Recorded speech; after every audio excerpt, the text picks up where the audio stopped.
Today's video guys, ito na nga ang pag-ipon na ng tubig na gagamitin natin So alam na mangyayari. I-restore natin tong cup ni Paring Jopper, no? Shoutout sa'yo, Paring Jopper. So ito siya, Golden State Warriors na pewter.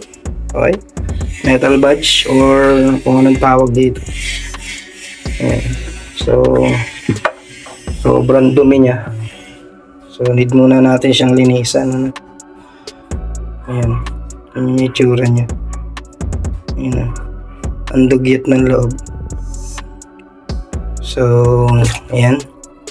So alam na mangyayari dyan guys, no? Alam niyo naman kung paano na ito lalaban. May mga video na ako para makita nyo paano yung procedure ng paglalaban natin dyan, So kita-kita tayo mamaya. Labang ko muna to, okay?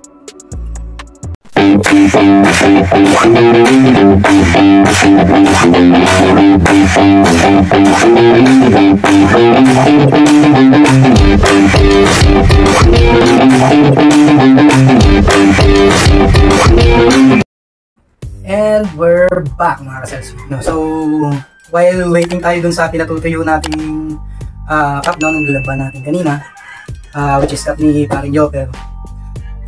Joben, shoutout sa'yo. Ito, titirahin na natin yung cup. Nakabili na ako na ito. Tawag dito, steamer, para pogi yung pagkahulma ng sombrero ni Paring Jopper. Okay, so yeah, tatlong cup yung pinapa-restore niya sa akin So inuna ko lang muna to, yung nuira niya na pewter, kasi susubukan natin. So kadarating lang nito guys. Tara, i-unbox na muna natin bago tayo magtimpla ng kape. So ito manual sa yung warranty sheets niya. Ito yung mga kasama sa box. This one is from Aisin. So sana matibay. Aisin baka naman. Okay. Kahit yung kabayo lang. So ito yung, wow, yung mga kasama niya sa box. Mga solid naman. Medyo mabigat siya guys. So yan. Ito lang yung kasama niya sa box. So ito siguro yung takal dito sa niya, sa tangke. So ito, portable, lightweight, and foldable. Sterilization, and mics removal. Design in US. So saan nakikita? Kasi ito yung sa kabila niya, barcode sa aking white. So tingnan na natin itong produkto. While waiting, tingnan na muna natin ito. Okay, so dito na muna natin. Matibay naman siya guys, ang kapal ng wire niya. Tapos tingnan pa siya.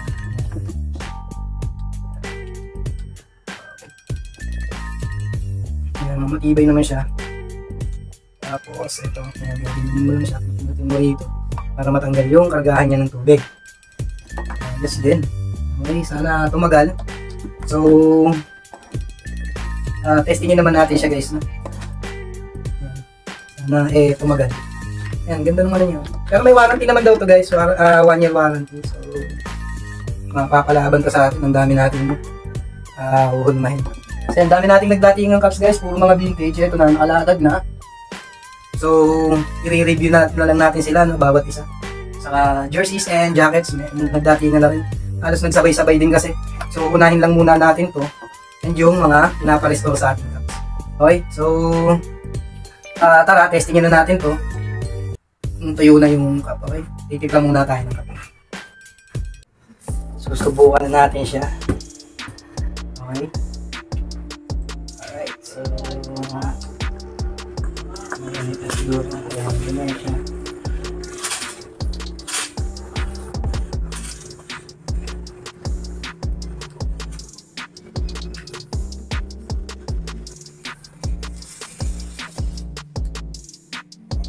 Ganyan niya lang siya. Tapos para niya lang din pinaplansya, pero mas maganda sa plansya to.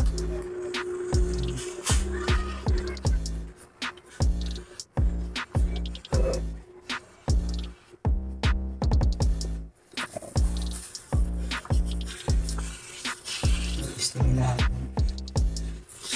Bago natin lagyan ng potless para hulmado. Kaya ganyan lang siya.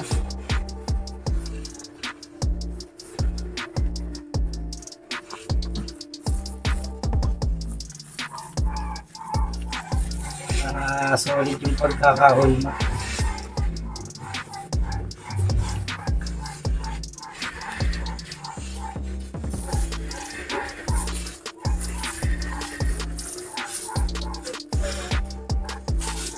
So yung brim na ito guys, malambot na rin.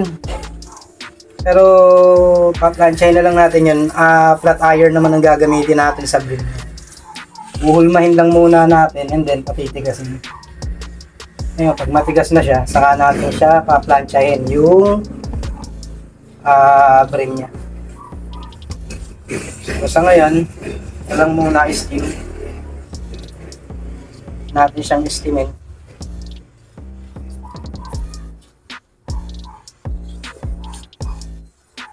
Sa performance, mukhang okay naman tong Aizen, ano?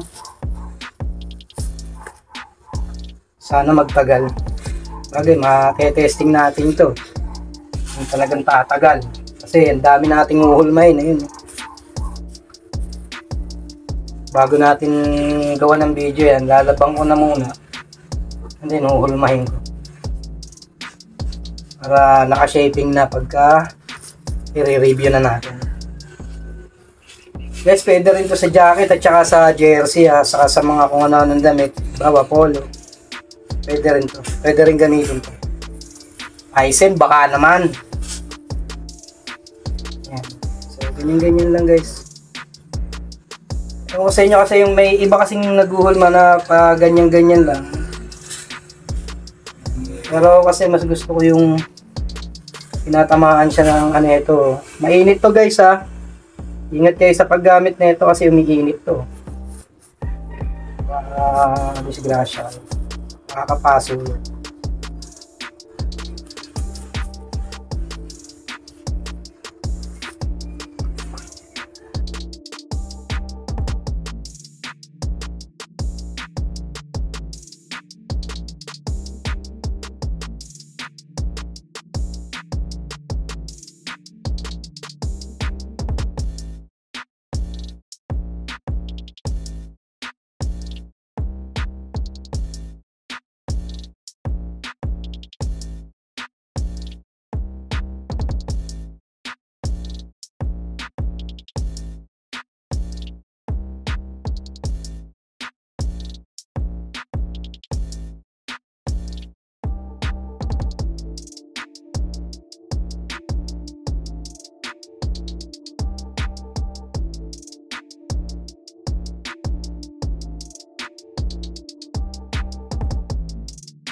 So ayan guys, tapos na tayong mag-steam.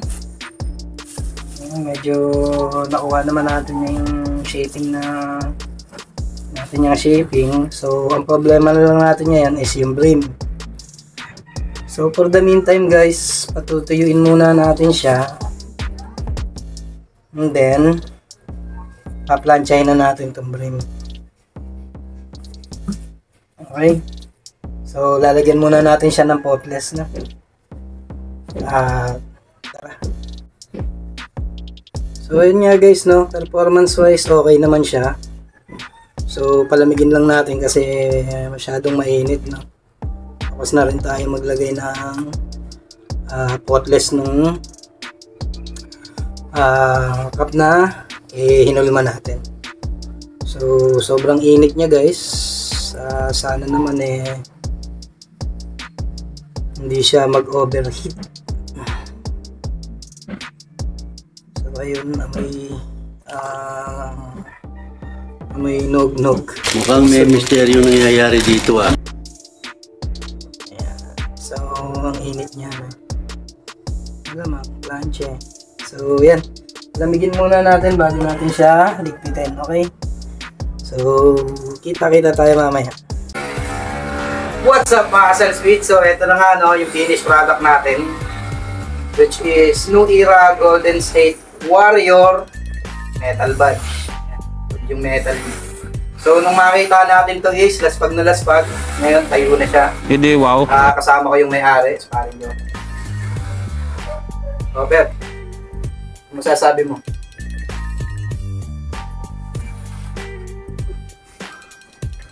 Ang spray. Hindi totoo yan. Nalubog ko eh. Hindi na ano eh. Ngayon, nagawan mo ng paraan. Ayos ka talaga. Salamat. Bola lang yan. Dito mo sa receipt pa ba? Ako wag mo rin lolo ko Wala eh. ka ba siya shoutout? Pa-shoutout nga pala sa mga Luzon, Visayas, Mindanao, sa mga brad ko. Taugama P, Antipolo Council, Triskelion, Antipolo Riders, mga kagrupo ko. Saka sa Golden Hills Chapter. Salute mga brad, ingat kayo lagi. At sa mga tropa ko nakakilala sa akin, ingat kayo, ride safe. Salute! So, ayun mga salsit, no? So, next project natin is Boston Celtics na Corduroy. Sa may parating din tayong jacket na i-restore. So, susubukan naman natin siyang repaint. And then, yung mga jerseys natin, and then yung mga cup na retro and then vintage na nagdatingan. Yung nai-unboxing na natin siya eh. Titingnan na lang natin siya isa-isa. Detalye, bawat detalye. So, sana makakuha din tayo ng peke para magkaroon din tayo ng comparison vintage versus fake. Okay, for educational purposes only. So, hanggang dito na lang. Tito nyo sa Sweet. Signing off.